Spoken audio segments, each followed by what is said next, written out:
you ready?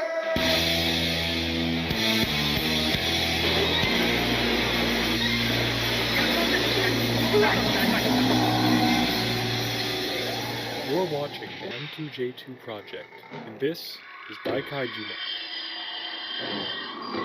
Everyone, run for the hills! It's Godzilla! What is up, Cran Grape Nation? Welcome to the conclusion of Kaiju Month 2021 here on the M2J2 project. I know it really feels like Kaiju Month just flew by this year. I know a lot of people whose colleges didn't even get out for Kaiju Month break this year.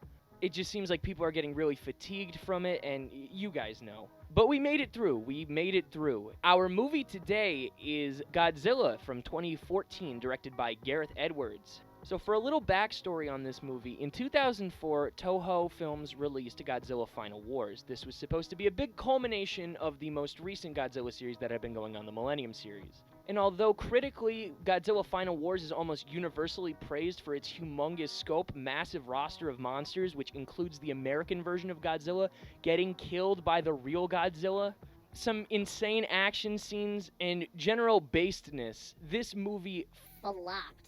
Godzilla Final Wars Flopped. at the box office in Japan. So Toho announced that they would be taking a hiatus and the Godzilla character wouldn't be featured in any of their films for the time being.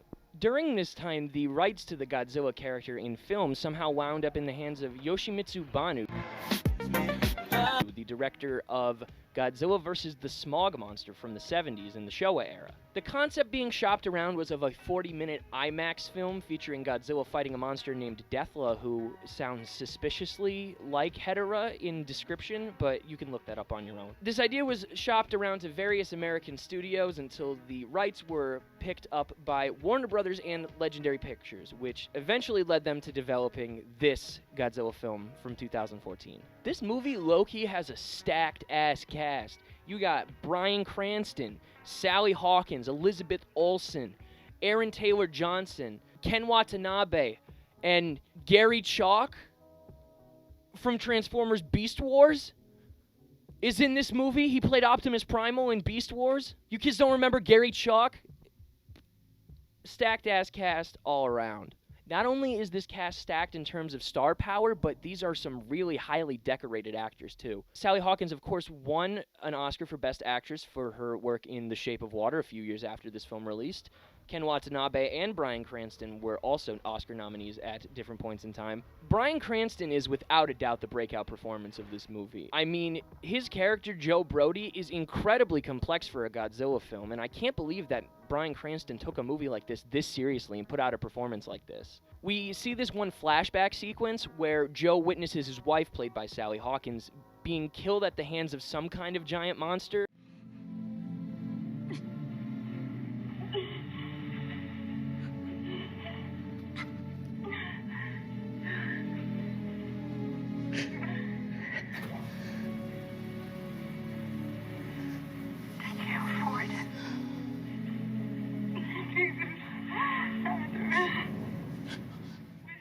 Because the government covers up this monster attack, Joe is left questioning himself and his sanity for decades.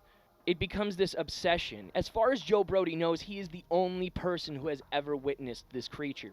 Doesn't that sound exciting? Well, it's all for nothing because, spoiler alert, Bryan Cranston dies in the first act of this movie and is replaced with his son, played by Aaron Taylor Johnson, Ford Brody.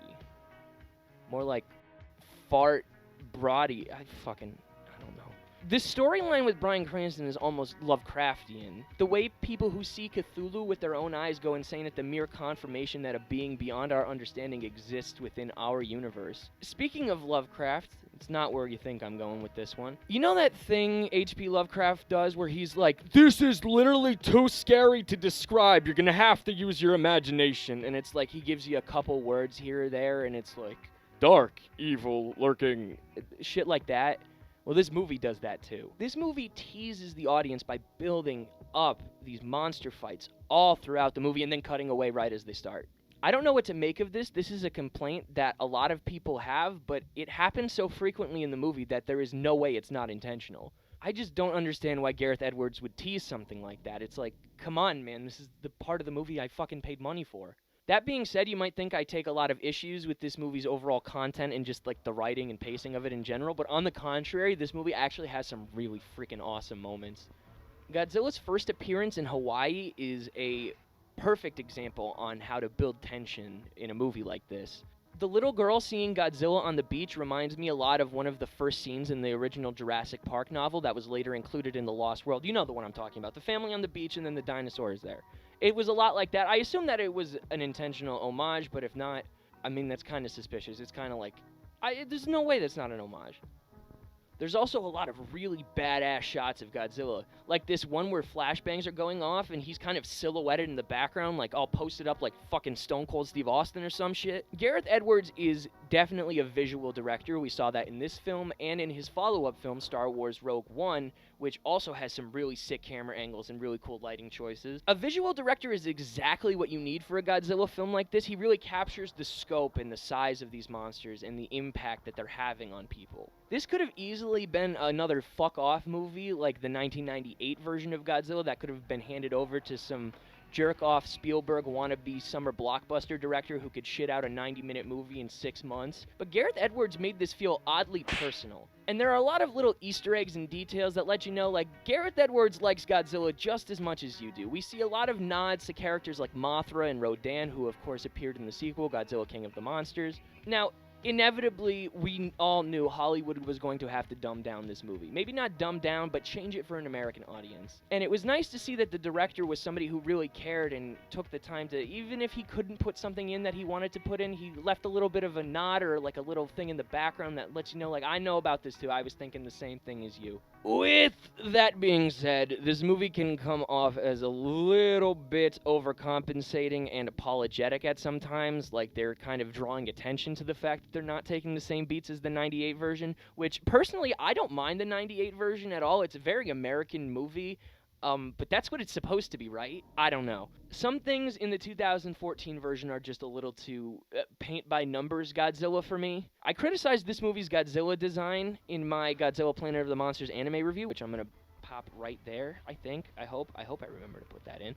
But I'll reiterate. I don't mind this design at all. It's certainly serviceable. It looks like Godzilla. He can do all the things that Godzilla does. It's just a little off.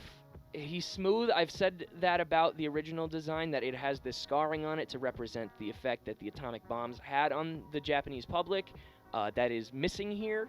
I understand why. I just think it's weird when Godzilla has this, like, 90s Ninja Turtle texture. It's just... I'm also not big on, like, the deep blue coloring on Godzilla. It's almost like a charcoal gray. I'd really prefer a more green-ish Godzilla for the American version. I don't know. That's in my head, that's what it looked like. It was going to be a green version of the Godzilla, Mothra, and King Ghidorah giant monsters all-out attack design with the white eyes, and he was going to look evil as fuck. But it's just a regular Godzilla design, I guess. It's run-of-the-mill.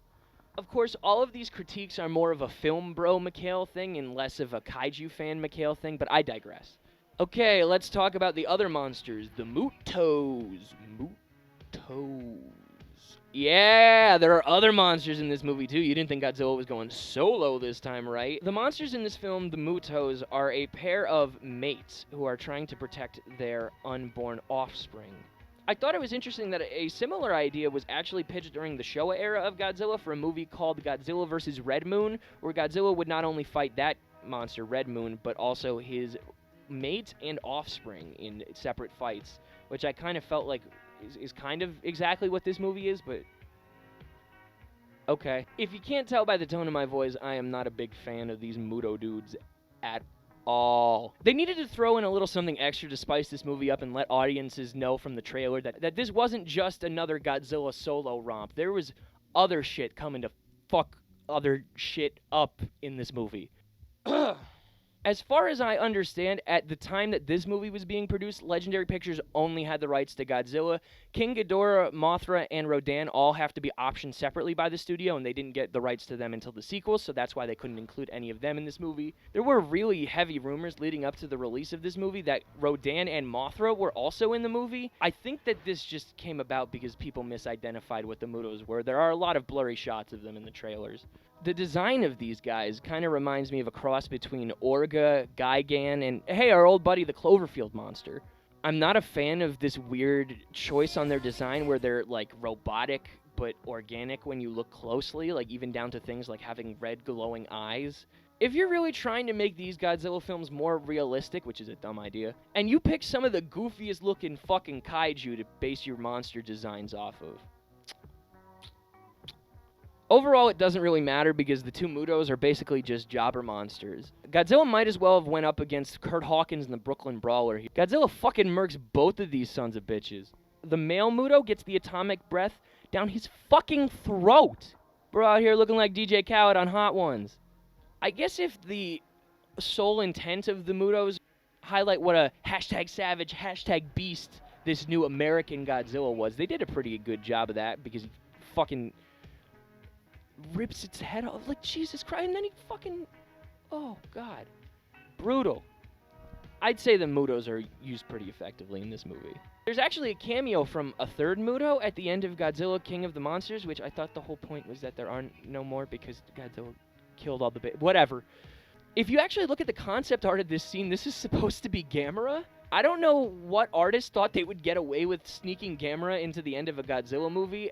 I want so badly to speculate that Legendary Pictures secretly also has the rights to Gamera and that they could put Godzilla and Gamera and Kong in the same movie at some point. Guys, you have to see Godzilla vs. Kong at least 5 times to help it make its money back. We need to see Gamera versus Godzilla vs. Kong. Who knows what'll happen with the Mutos in the future? I assume they're just throwaway monsters, but who knows, really? Maybe we're getting a secret Muto spin-off trilogy with Sally Hawkins as a secret agent version of her character who didn't really die or something. I don't fucking know. If you're trying to get yourself hyped for Godzilla vs. Kong, I definitely recommend giving this one a watch. As a more experienced kaiju fan, it's a little bit run-of-the-mill, but this movie is super accessible to new people who are looking to get into Godzilla. This movie will give you a pretty good idea of what you're getting into with the Japanese films. So before we wrap up Kaiju Month, I'm sorry. I know you're upset. I know. But hey, next month Mike's going to make a video. I just want to fire off a couple quick recommendations before we wrap up everything of movies that I didn't get to talk about this month, but I definitely think people should check out. Number 1, from the Showa era, Invasion of the Astro Monster. This is literally Godzilla Goes to Space. 2, Gamera Guardian of the Universe. This is a really accessible kaiju movie from Japan for people who may not necessarily want to get into Godzilla. This is something a little bit different. Number 3, Godzilla vs. Mechagodzilla from the Showa era. I would say that this is one of the quintessential Godzilla vs. films. It has a really unique plot, and we got a robot Godzilla wearing real skin years before the Terminator did that. This is also one of the few Godzilla films that actually does have a direct follow-up sequel in Terror of Mechagodzilla, so if you enjoy this one, you could just jump right into the next one. And number 4, I hate myself for not talking about it this month, but Pulgasari from North Korea. I wanted to talk about Pulgasari, and I won't really get into it that much here because it's really a really interesting story. But I felt that the story behind Pulgasari and Kim Jong-il's direct involvement in the production was way more interesting than the actual kaiju aspect of the film. And I've seen Pulgasari. That's not why it's interesting. The movie itself is not why this is interesting. But I plan on doing a big video on Pulgasari in the future, and I could map out the whole story and just kind of go through it. But I didn't want to do that as one of the Kaiju Month videos because I wanted to build hype for Godzilla vs. Kong. Pulgasari ain't hype, guys. It just ain't. As always, until next time, smash that motherfucking like button, hit that subscribe button, comment down below some other movies that you want to see me review. Tell me if you want another Kaiju Month. I'll do it again. I don't give a fuck. Follow us on social media, all linked in the description below. And until next time, Gucci.